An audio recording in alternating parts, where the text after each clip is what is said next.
दोस्तों, आज की कहानी है बदन की गर्मी। कहानी पसंद आए तो वीडियो को लाइक और सब्सक्राइब जरूर करना।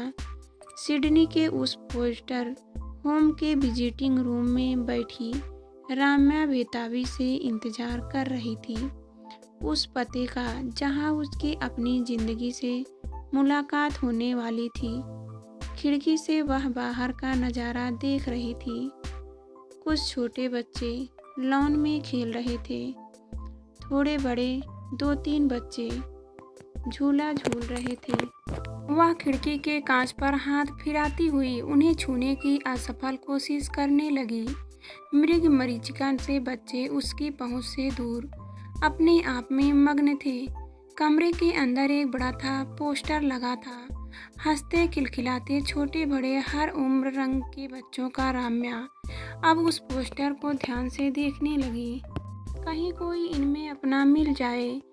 ज्यों सागर तीर कोई प्यासा, भरी दुनिया में अकेला, खाने को 56 भोग पर रुचिकर कोई नहीं।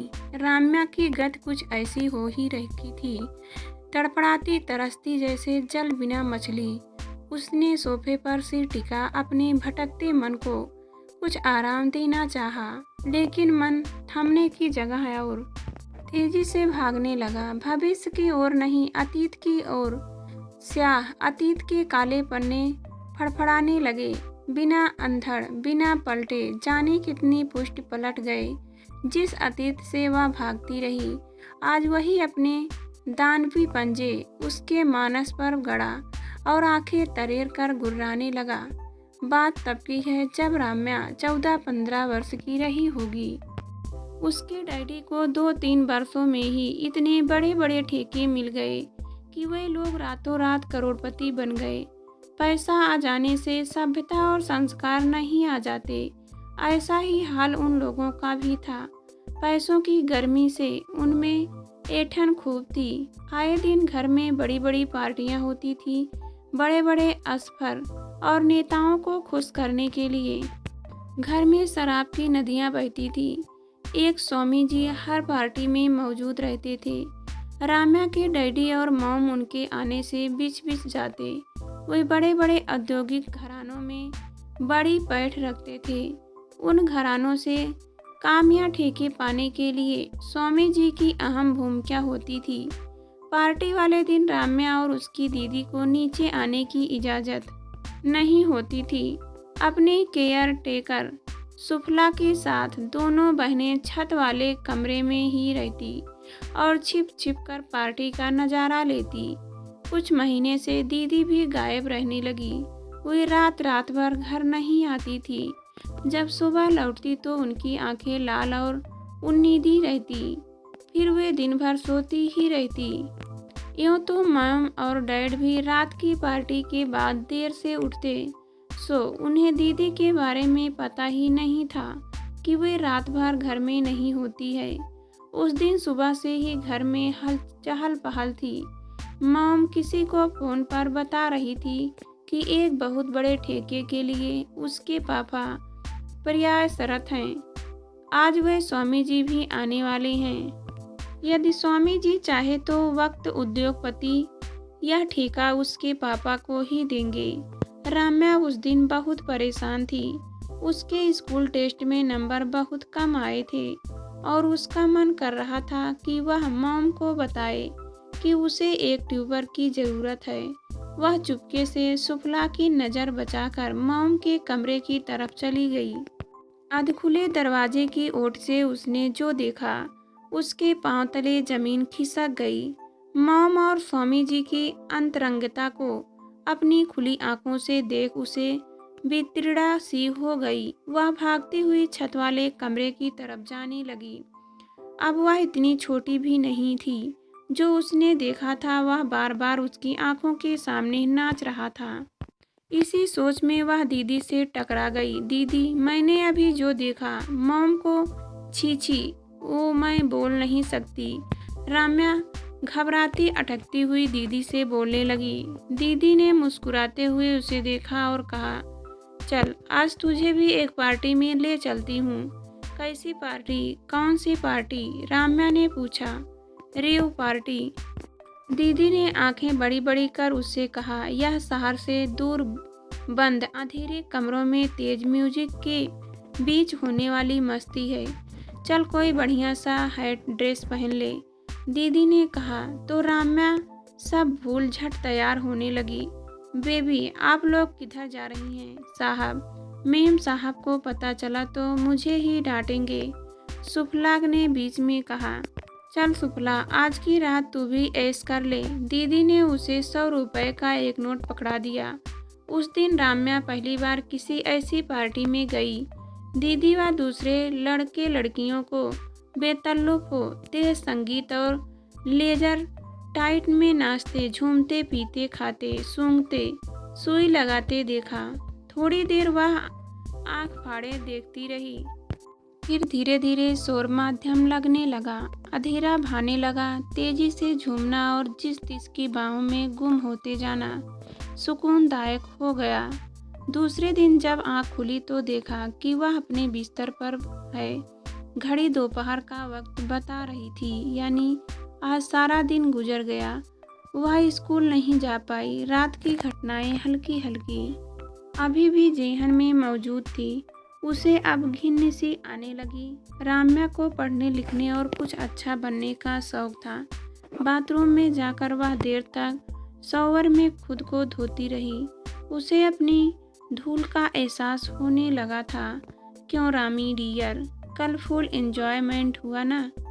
चल आज भी ले चलती हूँ एक नए अड्डे पर। दीदी ने मुस्कुराते हुए पूछा तो राम्या ने साफ इनकार कर दिया। आने वाले दिनों में वह मैम, डैड और बहन व आसपास के माहौल सबसे किन्नी काट अपनी पढ़ाई व परीक्षा की तैयारी में लगी रही। एक सुफला थी जो इसे घर से जोड़े हुए थी। बाकी सबके बेहद सामान्य व्यवहार रहा उसका।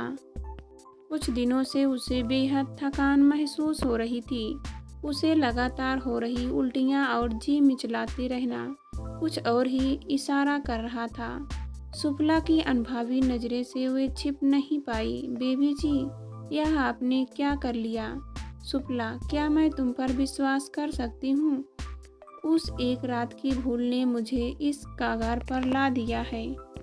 मुझे कोई ऐसी दवाई ला दो जिससे यह मुसीबत खत्म हो जाए और किसी को पता भी ना चले।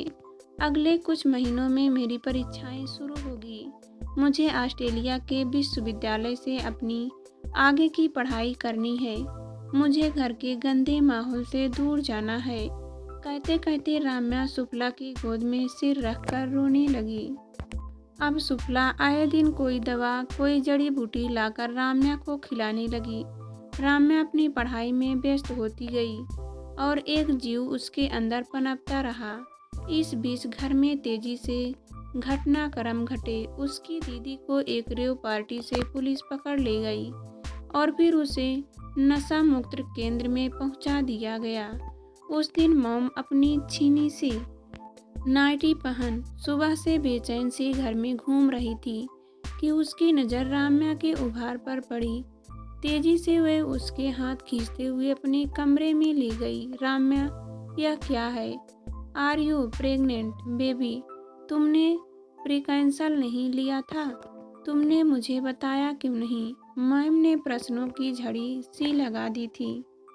राम्या खामोश ही रही तो मैम ने आगे कहा, मेरी एक दोस्त है जो तुम्हें इस मुसीबत से छुटकारा दिला देगी।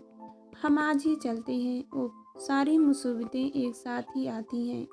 मैम बड़बड़ा रही थी। राम्या ने पास पड़े अखबार में उन स्वामी जी की तस्वीर को देखा जिन्हें हथकड़ी लगा ले जाया जा रहा था। अगले कुछ दिन मॉम राम्या को ले अपने दोस्त के क्लिनिक में ही व्यस्त रही। लेकिन आभूषण का वक्त निकल चुका था और गलत दवाइयों के सेवन से अंदरूनी हिस्से को काफ़ी नुकसान हो चुका था। इस बीच न्यूज़ चैनल और अखबारों में स्वामी जी और उसकी मैम के रिश्ते भी सुर्खियों में आने लगे। राम्या की तो पहले से ही ऑस्ट्रेलिया जाने की तैयारी चल रही थी। मैम उसे ले अचानक सिडनी चली गई ताकि कुछ दिन वे मीडिया से बच सके और राम्या की मुसीबत का हल विदेश में ही हो जाए बिना किसी को बताए। लाख कोशिशों के बावजूद एक नन्हा मुन्ना धरती पर आ गया। मॉम ने उसे सिडनी के एक फोस्टर होम में रख दिया। राम्या फिर भारत नहीं लौटी। अनचाहे मातृत्व से छुटकारा मिलने के बाद वह वहीं अपनी आगे की पढ़ाई करने लगी। 5 वर्षों बाद उसके वहीं की नागरिकता हासिल कर अपने साथ ही काम करने वाले यूरोपियन मूल के डेरिक से विवाह कर लिया। राम्या अब 28 वर्ष की हो चुकी थी। शादी के 5 वर्ष बीत गए थे, लेकिन उसके मां बनने के कोई आसार नजर नहीं आ रहे थे। सिडनी के बड़े अस्पताल के चिकित्सकों ने उसे बताया कि पहले गर्भाधान के दौरान ही उसकी बच्चेदानी में अपूर्ण क्षति हो गई थी और अब वह गर्भधारण करने लायक नहीं है। यह सुनकर राम्या के पैरों तले जमीन खिसक गई। डेरिक तो सब जानता ही था। उसने बिलखती राम्या को संभाला। राम्या, किसी दूसरे के बच्चे को अडॉप्ट करने से बेहतर है हम तुम्हारे बच्चे को ही अपना लें, डेरिक ने कहा। यह सुन राम्या एक बारगी सिहर उठी। अतीत फिर फन कड़गड़ा हो गया, लेकिन वह मेरी भूल नहीं है। अनचाहा और नफरत का पुल, राम्या ने कहा। जब कोई वस्तु या व्यक्ति दुर्लभ हो जाता है तो उसको हासिल करने की चाह और ज़्यादा हो जाती है।